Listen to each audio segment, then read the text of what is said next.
번역 사도신경으로 신앙 고백하겠습니다. 저는 전능하신 아버지 하나님 천지의 창조주를 믿습니다. 저는 그분의 유일하신 아들 우리 주 예수 그리스도를 믿습니다. 그분은 성령으로 잉태되어 동정녀 마리아에게서 나시고 본디오 빌라도에게 고난을 받아 십자가에 못 박혀 죽으시고 장사된 지 사흘 만에 죽은 자 가운데서 다시 살아나셨으며 하늘에 오르시어 전능하신 아버지 하나님 우편에 앉아 계시다가 거기로부터 살아있는 자와 죽은 자를 심판하러 오십니다. 저는 성령을 믿으며 거룩한 공교회와 성도의 교제와 죄를 용서받는 것과 몸의 부활과 영생을 믿습니다. 아멘. 거룩하신 하나님 아버지 감사합니다.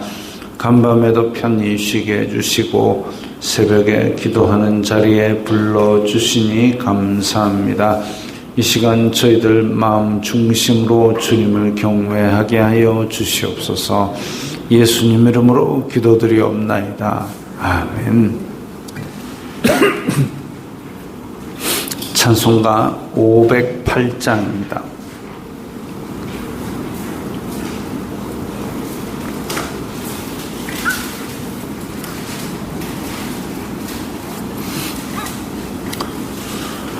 찬송가 508장입니다.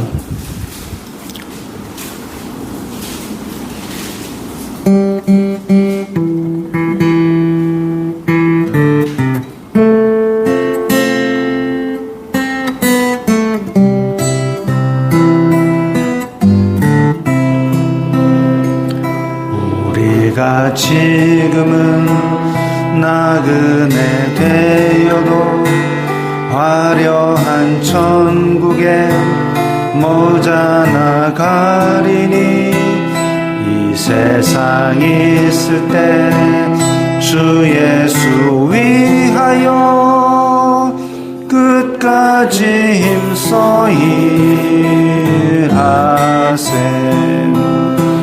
주 내게 부탁하신 일 천사도 흠모하겠네. 화목해 하라신 구주의 말씀을 온 세상 널리 전하세.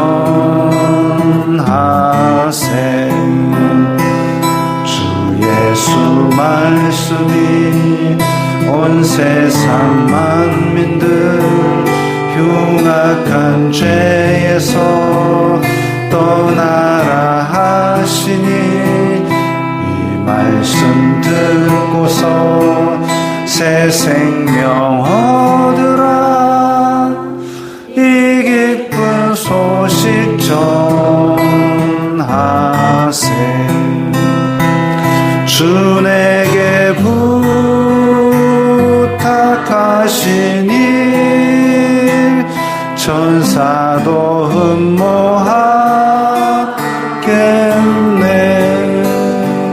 화목해 하라신 구주의 말씀을 온 세상 널리 전하세. 영생의 복락과 천국에 갈 길을 만 백성 알도록 나가서 전하세. 주 예수 말씀이 이 복음 전하라. 우리에게 부탁하셨네.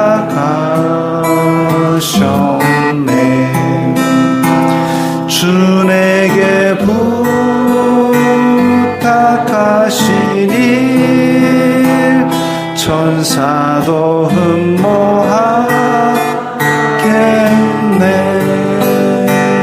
화목해 하라신 구주의 말 말씀을 온 세상 널리 전하세. 아멘. 오늘 말씀은 사도행전 23장 11절부터 21절까지의 말씀입니다.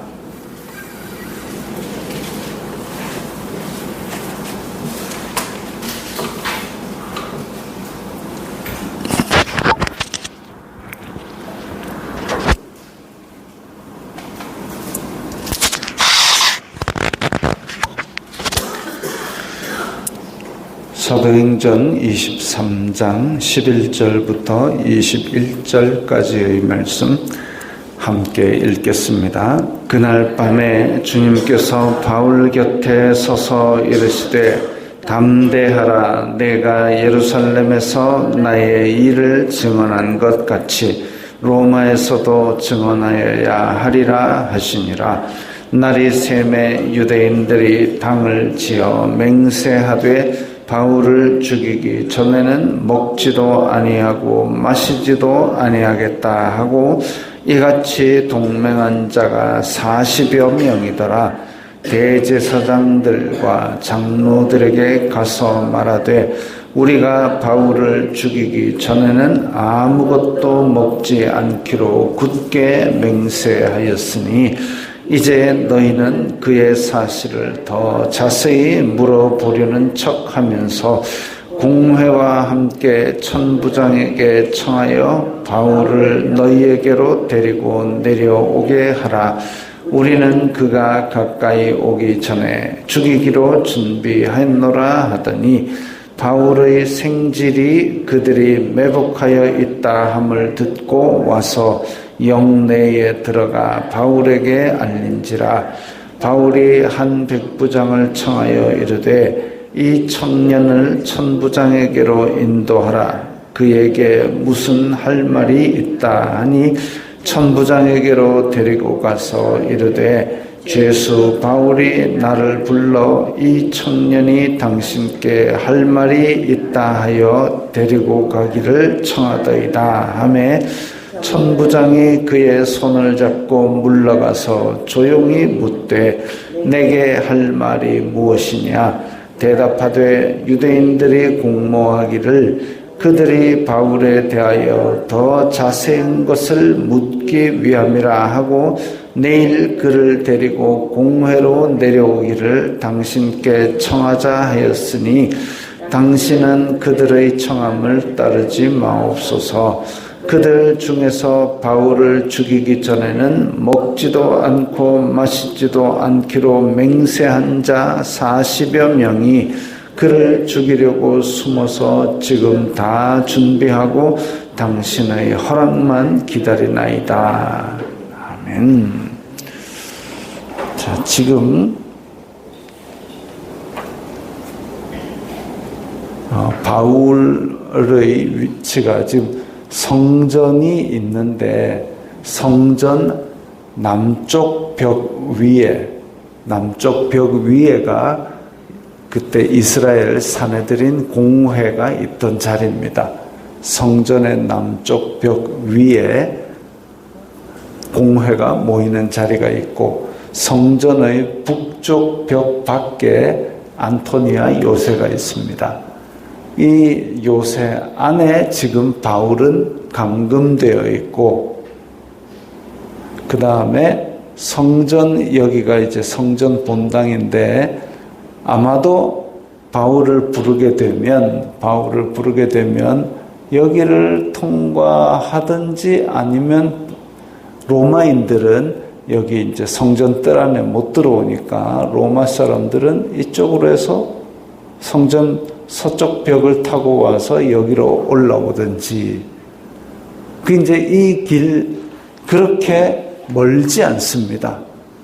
그렇게 멀지 않은 길을 바울을 다시 공회로 부르자 해가지고 공회로 오는 길에 달려들어서 바울을 죽이겠다라고 작당한 사람들이 40명이나 된다 이거죠.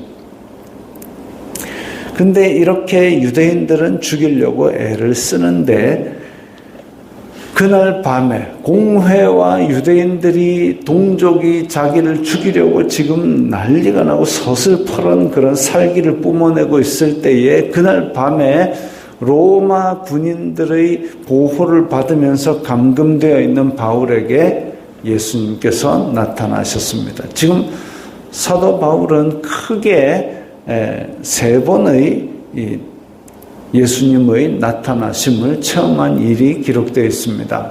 다메섹 올라갈 때에 예수님께서 나타나셔서 내가 나를 핍박하느냐 나는 네가 박해하는 예수라 하고 나타나셨고, 그 다음에 예루살렘에서 기도할 때에 너 유대인들은 너의 말을 듣지 않을 거다. 내가 너를 이방인에게로 보낸다 하고 나타나셨고, 그리고 오늘 이렇게 로마 요새에 갇혀 있을 때에 예수님께서 바울에게 나타나셔서 담대하라.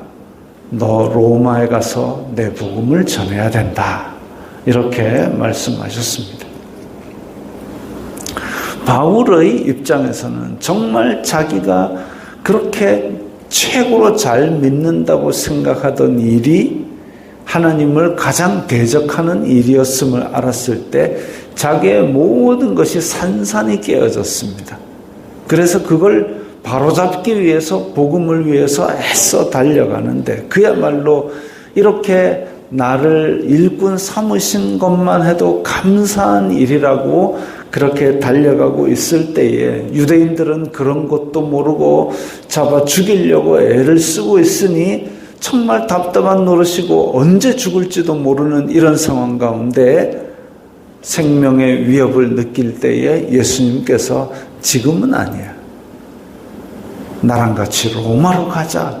그렇게 말씀하실 때에 바울은 큰 위로를 받았을 것입니다. 큰 위로를 받았을 것입니다. 위협의 가장 큰 무기는 뭐냐 하면 죽여버린다는 거죠. 이 땅의 육신의 목숨을 끊어버린다는 것이 위협의 가장 큰 무기인데, 그럼에도 불구하고 예수님의 위로는 너 사명이 있다. 그러면 내가 너를 보호할 것이다. 인도할 것이다. 준비시킬 것이다. 이 모든 것들이 얼마나 물결이 설쳐된다 할지라도 너는 이것을 뚫고 나갈 수 있도록 내가 데리고 가겠다. 이 한마디에 아마 큰 위로를 받았을 것입니다. 사명이 있는 사람은 그 사명을 다하기까지 하나님께서 인도하시고 보호하십니다. 자, 그런데 유대인들은 지금 바울을 죽이기 전에는 먹지도 않고 마시지도 않겠다라는 게 40여 명이다. 참 40명도 넘는 사람들이 할 짓도 없지요. 바울 하나를 죽이겠다고 지금 그렇게 작당을 합니다. 바울을 죽이든 안 죽이든 먹고 자고는 해야 될 텐데 먹지도 않고 마시지도 않겠다고 악착같이, 그래가지고 이게 지금 자기에게 뭔 유익이 있겠습니까? 바울을 죽인들 자기에게 뭔 유익이 있겠습니까? 왜 죽이려 하는데 이렇게 목숨을 거는지 이해를 할 수가 없습니다. 자기의 시간과 생명을 투자해서 다른 사람의 생명을 살리거나 다른 사람을 복되게 하거나, 그것도 아니면 자기가 부자가 되거나 뭔가 유익을 위해서 목숨을 거는 건 있을 수 있지만 누구 하나 덕스럽게 해주지도 못하고 뭔가 자기에게 이익도 되지 않는데 죽이려고 하는데 그렇게 목숨을 건다. 40명이나 이렇게 할 짓이 없습니다. 이래가지고 바울이 한 일주일간 로마 요새에 갇혀가지고 안 나오면 다 굶어 죽을 겁니까? 이거는 말도 아닌 얘기죠. 사람들이 적개심을 가지고 분노를 가지고 이러면 이런 쓸데없는 짓들을 합니다. 쓸데없는데 목숨을 겁니다. 남을 해치는데 목숨을 건다? 이게 뭔가 크게 잘못된 겁니다. 혹시나 이 말씀을 듣는 여러분들 가운데 이렇게 뭔가 유익을 끼치는 일이 아닌데 내가 정말 목숨을 걸고 있는 이게 뭔가 싶은 거를 한번 돌아볼 때에 이 40여 명과 비슷하다 싶으면 얼른 돌아서십시오. 사도 바울도 그랬지 않습니까? 예수님 믿는 사람을 잡아 죽이는 것이 무슨 유익이 있으며 자기에게 뭔 덕이 있습니까? 그럼에도 불구하고 죽이는데 목숨 걸고 달려가다가 결국은 예수님을 만나서 그나마 살아났지만 이 40명은 그야말로 죄 위에 죄를 더 짓는 데서 빠져나오지를 못합니다. 죽이는데 목숨 거는 것은 결코 바람직한 일이 아니죠. 그걸 묵인하고 방관하는 대제사장과 사두개인도 참 안타까운 일입니다. 지금 이 40명도 그렇고 대제사장과 장로들에게 가서 얘기를 했는데 야야 왜 그렇게 사람 하나 죽이는데 그렇게 40명이나 되는 사람들이 목숨 거니 그거 하지 마 라고 조언하는 어른들이 아무도 없습니다. 왜? 지금 이 유대인들의 영적인 세계는 캄캄하기 때문입니다. 에스겔에 나왔던 회칠한 다미어라고 얘기했을 때 거짓 선지자들이 판을 치던 시대라 그랬습니다. 거짓 선지자들이 판을 친다? 그래가지고 부자 된다, 복 받는다 이런 사람들 귀만 간지럽히는 예언만 하고 있었던 시절이 있었다 그랬습니다. 허탄한 것과 거짓된 점괘를 보며 자기 마음대로 예언하는 사람들.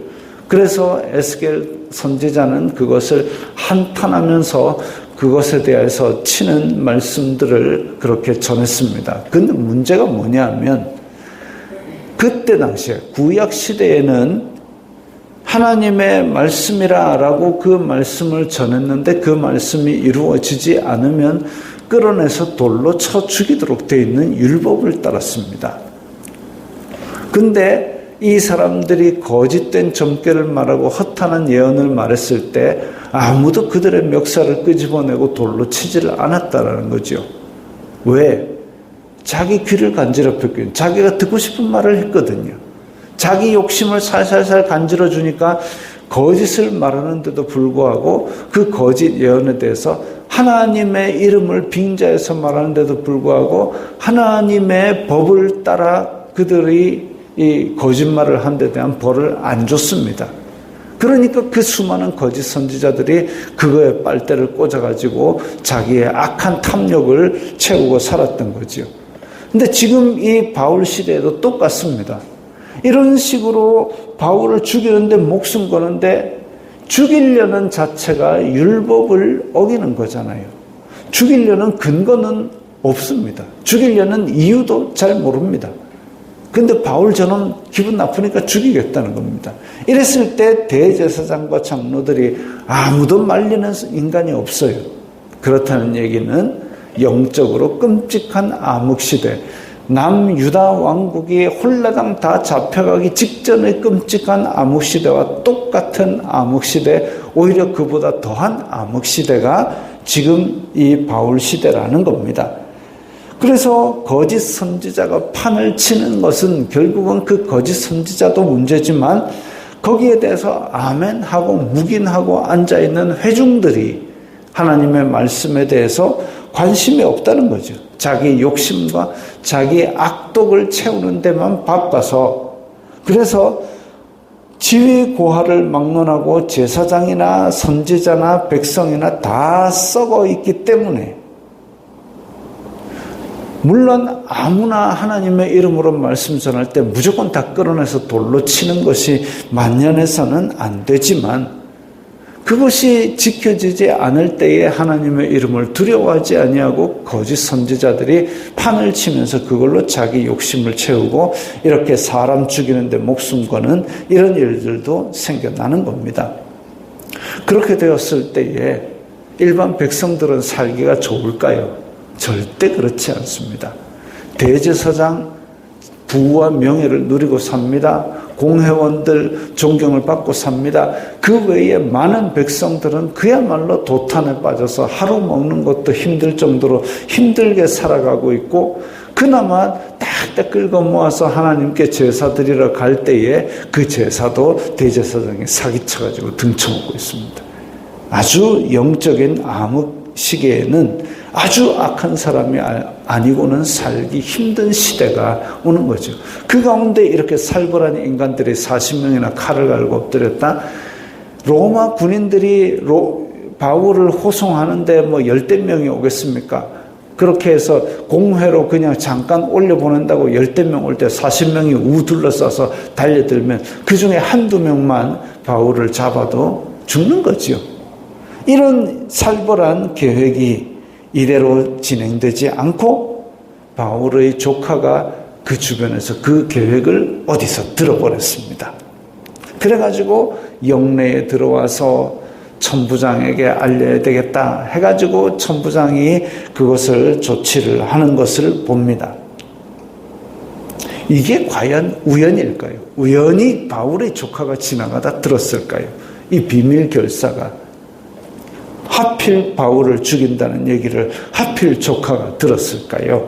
이게 바로 우연 같지만 하나님의 보호하심이죠. 바울에게 그날 저녁에 너 나랑 같이 로마 가야 되겠다. 로마 가서 말씀 전할 거야.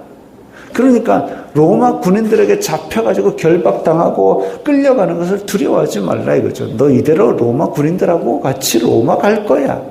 내 일을 하기 위해서. 준비시킨 거야. 했을 때 유대인들이 그걸 막기 위해서 그야말로 목숨을 빼앗으려고 준비하고 있지만 그것조차도 하나님께서 준비하신 이 일로 말미암아 피해갑니다. 너희가 감당할 시험밖에는 너희에게 주신 것이 없나니 또 시험 당할 즈음에 피할 길을 내사 우리로 능히 그것들을 다 감당하게 하신다 그랬습니다. 목숨을 위협하는 유대인들이 있다 할지라도 그것을 지금 바울의 조카를 준비시켜서 우연 같지만 바울을 보호하고 그 사명을 완수하도록 인도하시는 것이죠. 우리가 처해 있는 곳에 우리가 어떤 사명이 있는지는 모르겠습니다. 우리가 이 일을 한들 안 한들 우리는 택함받은 주님의 자녀이고 주님의 백성입니다. 그런데 이 사명을 감당하기 위해서 우리가 하나님의 일과 복음에 대해서 마음을 그만큼 더 쓸 때에 우리는 이런 놀라운 일들을 하나님께서 준비하시고 보호하시고 인도하시는 놀라운 일들을 더 많이 체험하게 될 것입니다. 그래서 하나님께서 우리에게 우리 왜 군대도 그렇잖아요.